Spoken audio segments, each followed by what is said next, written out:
Let me tell you how a single afternoon at International Gateway Airport turned into something straight out of a movie only. The heroes weren't who you'd expect.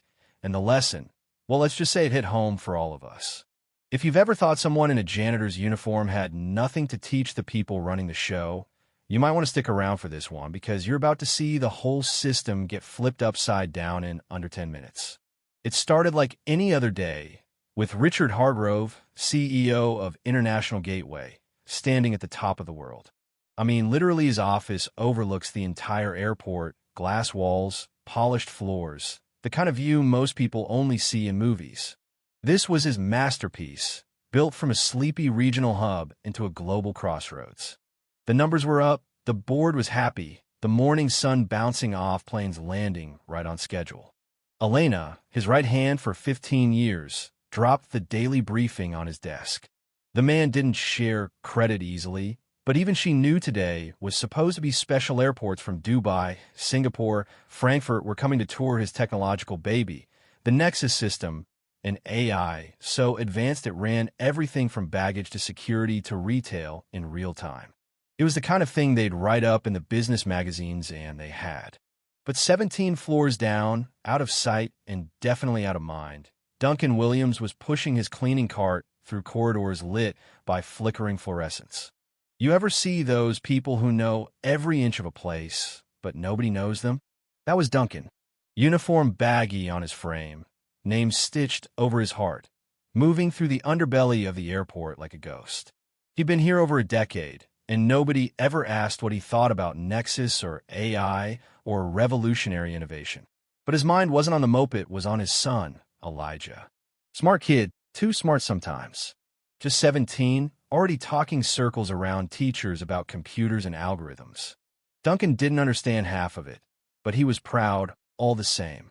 When Elijah texted asking if he could hang out at work, Duncan said yes, even though technically he shouldn't have. You know how it is with family. So, while Richard was gearing up for the big summit, Duncan was showing Elijah where to kill time observation deck. Good view, just stay out of the restricted areas. Elijah, being Elijah, was more interested in the server rooms and exposed pipes than the planes. The kids saw patterns in everything: routes, cables, the way systems talk to each other. Duncan warned him to even think about getting into places you shouldn't. Elijah just grinned. Just curious, Dad. You know what I mean? That kind of curiosity. As the morning rolled on, the big demo kicked off. Richard led his VIPs into the Master Control Center, all curved screens and blinking lights, the brain of the airport. Sophia Chun, MIT grad, ran a simulation, showing off how Nexus could adapt to anything.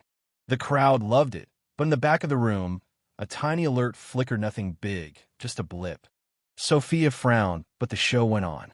Meanwhile, Elijah, supposed to be doing homework, couldn't resist poking around. He slipped through a door a maintenance guy left open and found himself in a room full of old telecom gear and, jackpot, an unlocked service tablet. One look at the diagnostics, and his eyes went wide. There was something off: primary and backup servers trading weird spikes, like two kids fighting for the TV remote. He'd seen this in class before: sync issues that, if ignored, could snowball into a total meltdown. He barely had time to process before two texts came in. Elijah ducked into a closet and listened as they brushed off the problem. New systems have quirks. Sure, but Elijah knew better. When they left, he hustled to find his dad. Duncan, always the rule follower, wasn't thrilled, worried more about Elijah being caught where he shouldn't than about the bug. They've got experts upstairs. It's not our problem. Elijah was frustrated, but what could he do? Who listens to a janitor's son? Well, the universe didn't wait. Within the hour, the airport started to glitch, lights flickering, departure boards blanking, the whole symphony of arrivals and departures grinding off-key. People barely noticed at first, then the darkness hit. 3 seconds, total blackout. Then the chaos. Lines at security frozen, staff staring at dead screens, crowds murmuring nervously. Elijah ran to find his dad, who was suddenly passing out flashlights instead of cleaning bathrooms. Dad, it's happening. That server budget's blowing up right now. We need to tell someone. This time, Duncan listened. He might have been invisible to the folks upstairs, but he knew how to get to them. Together, they made their way to the control room, slipping past frantic staff and into the center of the storm. Alarms blared, high-priced experts ran in circles, and Richard Hargrove, always the man with a plan, was out of answers. When security tried to bounce them, Elijah just blurted out the 7 words that would change everything. Your primary and backup servers are fighting. The whole room stopped. Sophia, Marcus, the system architect, the board, everyone turned to the kid in the Wu-Tang shirt. He laid it out, each system trying to take over, then giving up, then trying again, and the feedback loop was getting worse by the minute. His solution? Trick both systems by activating the emergency backup, a third protocol never used before. It was simple, genius, and risky as hell. Richard, out of options, gave a nod. Elijah worked side by side with Sophia and Marcus, fingers flying over keys, setting up a perfectly timed sequence. When he hit enter, the room fell into total darkness. For 20 seconds, nothing, then slowly, lights returned, systems booted, order out of chaos. It worked. The airport was safe, catastrophe averted. Richard looked at Elijah, really looked at him for the first time, and saw not just a kid, but someone who'd seen the flaw everyone else missed.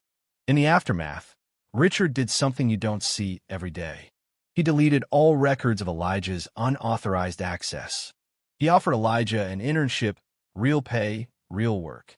For Duncan, he encouraged a promotion management, not charity, just recognition of talent that had always been there. It wasn't just about fixing a bug. It was about seeing the invisible, breaking down those walls between us and them, CEO and janitor, expert and outsider. 1 month later, Elijah's a fixture in the system lab. His solution is part of the new architecture, Nexus, stronger than ever. Duncan's in management, respected, still humble. Richard, changed by the experience, starts a scholarship for employee kids, looks at hiring differently, makes sure talent can rise from anywhere.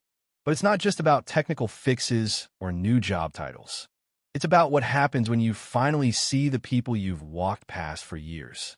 It's about how a system that was built to be perfect almost fell apart until someone from the shadows showed everyone what they'd been missing. You know, sometimes it takes a crisis to make you realize who's really holding things together. So here's my question to you. Who in your world is invisible? And what would you miss if you never listened to them? Drop your thoughts below, because sometimes the real breakthroughs come from the places we never bother to look. If you want more stories like this, hit subscribe and let me know where you're watching from.